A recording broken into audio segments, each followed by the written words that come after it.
Hi hello welcome back to my channel ಮಾಂಗಲ್ಯ ಬಂದ. ಪಾಪ ಸೂರ್ಯ ಇತ್ತ ನನ್ನ ಸಂತೋಷ ಮಾತ್ರ ಮುಖ್ಯ ಅಂದ್ಕೊಂಡಿದ್ದಿದ್ರೆ ನೀನು ಒಪ್ಪಿಗೆ ಇಲ್ಲದೇ ಇದ್ದಿದ್ರು ನಿನ್ನ ನಾನು ಪಡ್ಕೊಳ್ಬಹುದಿತ್ತು. ಆದರೆ ನಿನ್ನ ಮನಸ್ಸಿಗೆ ನೋವು ಮಾಡಬಾರ್ದು ಅಂತ, ನಿನ್ನನ್ನು ಗಾಯಗೊಳಿಸಬಾರ್ದು ಅಂತ ಇಷ್ಟು ದಿನ ನಾನು ತಾಳ್ಮೆಯಿಂದ ಇದ್ದೆ. ಹಾಗಿದ್ದ ನನ್ನನ್ನು ಗಂಡಸಲ್ಲ ಅಂತ ಹೇಳಿದೆ. ಇವತ್ತು ಇನ್ನೊಬ್ಬಳ ಜೊತೆ ನನಗೆ ನಿಶ್ಚಿತಾರ್ಥ ಮಾಡಿಬಿಟ್ಟಿದ್ದಾರೆ ಕಣೆ. ಅವಳಿಗೂ ಅರ್ಥ ಆಗುವ ಹಾಗೆ ನಾನು ಹೇಳಿ ಬಂದಿದ್ದೀನಿ. ಏನು ಮಾಡೋದು, ನೀನು ನನ್ನ ಮನಸ್ಸಿನಲ್ಲಿ ಇಲ್ಲದೇ ಇದ್ದರೂ ಕೂಡ ಅವಳ ಹತ್ರ ನಿನ್ನನ್ನು ಮರೆಯಲು ಸಾಧ್ಯ ಆಗ್ತಿಲ್ಲ ಅನ್ನೋ ಕಾರಣವನ್ನು ಹೇಳಿ ಬಂದಿದ್ದೀನಿ. ಹಾಗಾದರೂ ಅವಳು ಈ ಮದುವೆನ ನಿಲ್ಲಿಸ್ತಾಳೆ ಅಂತ. ಮಿಕ್ಕಂತೆ ನನ್ನ ಜೀವನದಲ್ಲಿ ನೀನು ಮಾತ್ರ ಅಲ್ಲ, ಯಾವ ಹುಡುಗಿಯೂ ಇಲ್ಲ.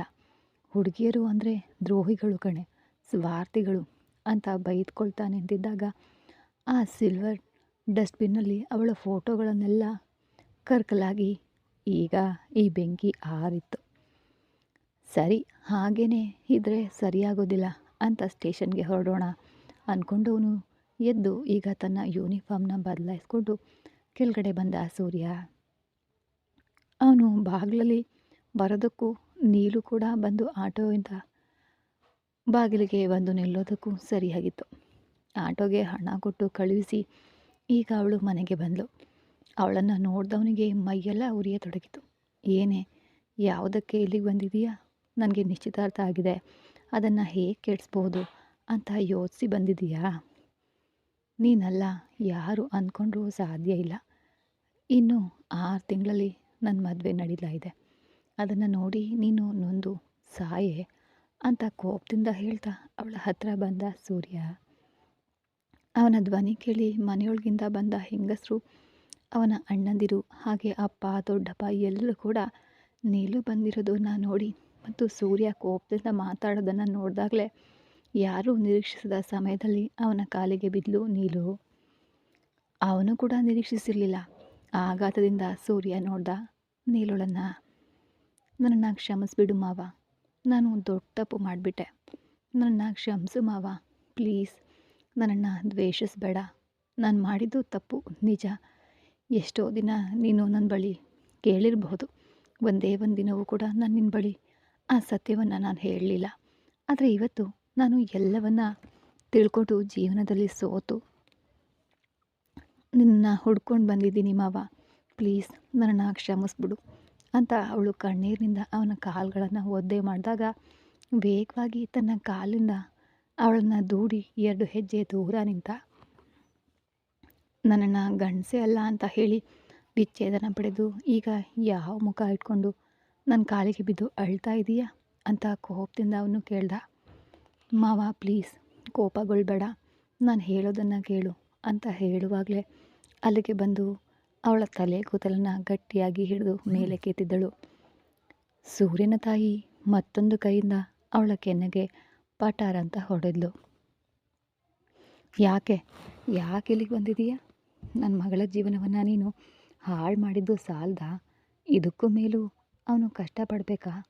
ಇಲ್ಲಿ ನೋಡು, ನೀನು ಯಾವ ಸೀಮೆಯವಳು? ರತಿಯಂತಹ ಒಬ್ಬ ಹುಡುಗಿಯನ್ನು ಈಗ ನಾನು ನನ್ನ ಮಗನಿಗೆ ನೋಡಿದ್ದೀನಿ. ಡಾಕ್ಟರ್ ಹುಡುಗಿ ಅವಳು, ನಿಶ್ಚಿತಾರ್ಥ ಕೂಡ ಆಗಿದೆ. ಇದ್ರ ಮೇಲೆ ನೀನು ಎಷ್ಟೇ ಪ್ರಯತ್ನಿಸಿದರೂ ನನ್ನ ಮಗನಿಗೆ ಹೆಂಡತಿಯಾಗಿರೋ ಯೋಗ್ಯತೆ ನಿಮಗೆ ಇಲ್ಲ. ಈ ಮನೆಯೊಳಗಡೆ ನನ್ನ ಮನೆಯಲ್ಲಿ ಸೊಸೆಯಾಗಿಯೂ ಕೂಡ ನೀನು ಪ್ರವೇಶಿಸಲು ಸಾಧ್ಯ ಇಲ್ಲ ಕಣೆ. ನಿನ್ನನ್ನು ಸಂಪೂರ್ಣವಾಗಿ ಕೈಬಿಟ್ಟಿದ್ದೇವೆ.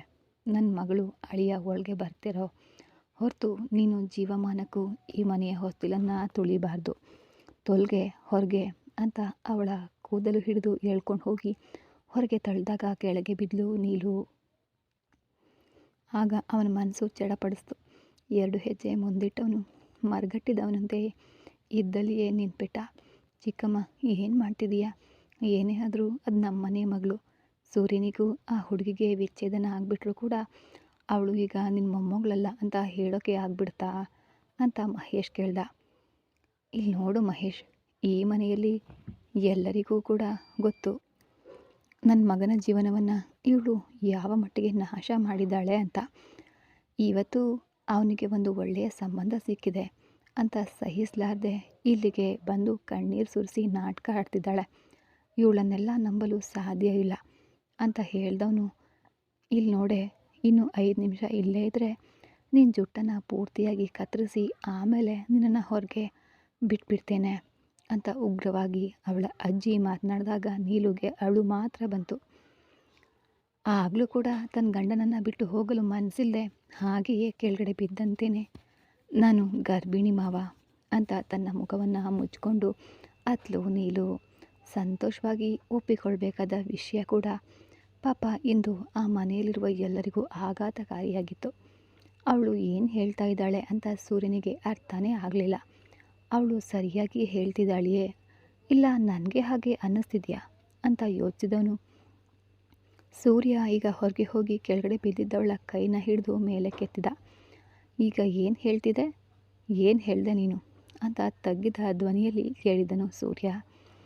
ನೀನು ಅಪ್ಪ ಆಗ್ತಾ ಇದೀಯ ಮಾವ, ನಾನು ಗರ್ಭಿಣಿ ಅಂತ ಹೇಳಿದ ಮರುಕ್ಷಣ ಅವಳ ಕೆನ್ನೆಗೆ ಪಠಾರ್ ಅಂತ ಹೊಡೆದನು ಸೂರ್ಯ. ಆ ಆಘಾತದಿಂದ ನೀಲು ನೋಡಿದಾಗ, ಏನು ಹೊಸದಾಗಿ ಒಂದು ಸುಳ್ಳು ಹೇಳಿ ಈ ಮನೆಯೊಳಗೆ ನುಗ್ಗಬಹುದು ಅಂತ ನೋಡ್ತಿದೀಯಾ? ಕೊಂದು ಹಾಕ್ಬಿಡ್ತೀನಿ ನೋಡು, ನಾನು ಗಂಡಸೆ ಅಲ್ವಲ್ಲೇ. ಅದು ಅಲ್ಲದೆ ಆಮೇಲೆ ಹೇಗೆ ಕೇವಲ ಒಂದಿನ ನಿನ್ನನ್ನು ಮುಟ್ಟಿದ್ದಕ್ಕೆ ನೀನು ಗರ್ಭಿಣಿ ಆಗ್ತೀಯಾ ಅಂತ ಅವನ ಪ್ರಶ್ನೆಗೆ ಅವಳು ಕುಸಿದು ಬಿದ್ಲು. ಆದರೂ ಅವನು ಹೇಳೋದು ಕೇಳೋದು ತಪ್ಪಲ್ಲ ಅಂತ ಅವಳಿಗೂ ಅರ್ಥ ಆಯಿತು. ಅವನ ಮನಸ್ಸು ಎಷ್ಟು ವೇದನೆ ಪಟ್ಟಿರುತ್ತೆ ಅಲ್ವಾ. ತನ್ನ ಗಂಡನಿಗೆ ಪೌರುಷ ಇಲ್ಲ ಅಂತ ಲಾಯರ್ ಮೂಲಕ ನೋಟಿಸ್ ಕಳಿಸಿದರೆ ಅವನ ಮಾನಸಿಕ ಸ್ಥಿತಿ ಹೇಗಿರುತ್ತೆ ಅನ್ನೋದು ಅವಳಿಗೂ ಕೂಡ ಅರ್ಥ ಆಗಿತ್ತು. ಈಗ ಹೊಟ್ಟೆಯಲ್ಲಿ ಮಗುವನ್ನು ಇಟ್ಕೊಂಡು ಅದೇ ಪ್ರಶ್ನೆಯನ್ನು ಅವನು ಬಾಯಿಂದ ಕೇಳುವಾಗ ನೀಲುಗೂ ಕೂಡ ಅಷ್ಟೇ ನೋವಾಯಿತು. ನನ್ನನ್ನು ಕ್ಷಮಿಸು ಮಾವ, ನಾನು ಮಾಡಿದ್ದು ತಪ್ಪು, ಸರಿ ಅಂತ ನಾನು ಹೇಳ್ತಿಲ್ಲ. ನಿನಗೊಂದು ವಿಷಯ ಗೊತ್ತಾ, ನಮ್ಮ ಮದುವೆಗೆ ಒಂದು ವಾರ ಮುಂಚೆ ನೀವೆಲ್ಲರೂ ದೇವಸ್ಥಾನಕ್ಕೆ ಹೋಗಿದ್ರಿ. ಅಂದು ರೋಹಿಣಿ ಅಕ್ಕ ನನ್ನ ನೋಡಲು ಅಂತ ಮನೆಗೆ ಬಂದಿದ್ದರು. ಇಬ್ಬರು ಕೂಡ ಒಟ್ಟಿಗೆ ಜ್ಯೂಸ್ನ ಕುಡ್ಕೊಂಡು ಸ್ವಲ್ಪ ಹೊತ್ತು ಮಾತನಾಡಿಕೊಂಡು ಕೂತಿದ್ವಿ. ಆಗ ಹಠಾತ್ತಾಗಿ ಇದ್ದಕ್ಕಿದ್ದಂತೆ ನನಗೆ ತುಂಬ ಹೊಟ್ಟೆ ನೋವು ಬಂತು. ಹೊಟ್ಟೆ ನೋವು ತಡೆಯಲಾಗಲಿಲ್ಲ. ಆಗ ಅವರೇ ನನ್ನನ್ನು ಆಸ್ಪತ್ರೆಗೆ ಕರ್ಕೊಂಡು ಹೋದರು ಮಾವ. ಅಲ್ಲಿಗೆ ಹೋದಾಗ ನನ್ನನ್ನು ಡಾಕ್ಟರ್ ಪರೀಕ್ಷಿಸಿದ ನಂತರ ನಾನು ದಾಂಪತ್ಯಕ್ಕೆ ಯೋಗ್ಯಳಲ್ಲ, ಅದನ್ನು ಮೀರಿ ನಾನು ನಿನ್ನ ಜೊತೆ ಸೇರಿ ಬಾಳಿದರೂ ಇದೇ ಹೊಟ್ಟೆ ನೋವಿನಿಂದ ಕಷ್ಟಪಡಬೇಕು. ನನ್ನಿಂದ ಒಂದು ಮಗುವನ್ನು ಹೆರಲು ಸಾಧ್ಯ ಇಲ್ಲ, ತಾಯಿ ಆಗೋದಕ್ಕಂತೂ ಯೋಗ್ಯತೆಯೇ ಇಲ್ಲ ಅಂತ ಹೇಳಿಬಿಟ್ರು. ಅದಕ್ಕಾಗಿಯೇ ನನ್ನಿಂದ ನಿನ್ನ ವಂಶ ಅಳೆದು ಹೋಗಬಾರ್ದು ಅಂತ ನಾನು ಎಷ್ಟೋ ಬಾರಿ ಈ ಮದುವೆ ಬೇಡ ಅಂತ ನಿನ್ನ ಬಳಿ ಮಾತನಾಡಿದ್ದೆ. ಆದರೆ ನೀನು ಎಲ್ಲವನ್ನ ಮೀರಿ ಮದುವೆಯಾಗ್ಬಿಟ್ಟೆ ಮಾವ. ಅದಾದಮೇಲೆ ನಿನ್ನ ಜೊತೆ ಸೇರಿ ಬಾಳಿದರೆ ನನ್ನ ಜೊತೆ ಬದುಕಿದ ಮೇಲೆ ನಿನ್ನಿಂದ ಇನ್ನೊಬ್ಬ ಹುಡುಗಿಯನ್ನು ಒಪ್ಕೊಳ್ಳಲು ಸಾಧ್ಯ ಆಗೋದಿಲ್ಲ. ಅದಕ್ಕೆ ನಿನ್ನನ್ನು ದ್ವೇಷಿಸುವಂತೆ ಮಾಡಿ ನಿನ್ನನ್ನು ಬಿಟ್ಟು ಬೇರೆಯಾಗಿಬಿಡೋಣ. ಆಮೇಲೆ ನೀನು ಇನ್ನೊಬ್ಬ ಹುಡುಗಿಯನ್ನು ಮದುವೆಯಾಗಿ ಸಂತೋಷವಾಗಿ ಇರ್ತೀಯ, ನಿನಗೆ ಮಗುವಾಗುತ್ತೆ ಅಂತ ನಾನು ಭಾವಿಸಿಯೇ ಹೀಗೆ ಮಾಡಿದೆ ಮಾವ.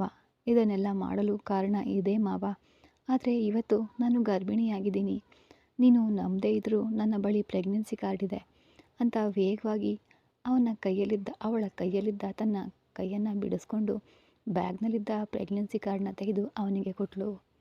ಆ ಕ್ಷಣ ಆ ಭಾವನೆ ಅವನೊಳಗಡೆ ಹಲವು ಅನುಭೂತಿಗಳನ್ನು ಮೂಡಿಸ್ತು. ತಬ್ಬಿಕೊಂಡು ಎತ್ತಿ ತಿರುಗಿಸಿ ಏನೇನೋ ಮಾಡಿ ಅವಳನ್ನು ಸಂಭ್ರಮಿಸಲು ಅವನ ಮನಸ್ಸು ತುಡಿತಾ ಇತ್ತು. ಆದರೆ ಅವಳು ಆಡಿದ ಆ ಮಾತುಗಳು ಮತ್ತು ನಡೆದುಕೊಂಡ ಆ ರೀತಿ ಅವನ ಕಣ್ಮುಂದೆ ಬಂದು ಹೋದ ಕಾರಣ ಈಗಲೂ ಕೂಡ ಮಗುವಿಗಾಗಿ ಮಾತ್ರ ತನ್ನ ಬಳಿ ಹೀಗೆ ಸುಳ್ಳು ಹೇಳ್ತಿದ್ದಾಳೆ ಅಂದ್ಕೊಂಡವನು ಈಗ ಸೂಪರ್ ನೀಲು, ಸೂಪರ್, ಇವತ್ತು ನಾನು ನಿಶ್ಚಯ ಮಾಡಿರೋ ಹುಡುಗಿ ರೋಹಿಣಿನೇ ಅಂತ ನಿನಗೆ ಹೇಗೆ ಗೊತ್ತಾಗಿ ಈ ರೀತಿ ಕತೆ ಹೇಳ್ತಿದೀಯಾ ಅಂತ ಅವನು ಕೇಳಲು, ರೋಹಿಣಿ ಅಕ್ಕನ ಅಂತ ಆಘಾತದಿಂದ ಅವನನ್ನು ನೋಡಿದ್ಲು ನೀಲು. ಏನು ಹಾಗೆ ನೋಡ್ತಿದೀಯಾ ಅಂತ ಅವನು ಹುಬ್ಬೇರಿಸ್ದ. ರೋಹಿಣಿ ಅಕ್ಕ ನನಗೆ 3 ವರ್ಷದಿಂದ ಗೊತ್ತು ಮಾವ. ಅವರು ನನ್ನ ಹತ್ರ ಆಗಾಗ ಮಾತಾಡ್ತಿದ್ರು.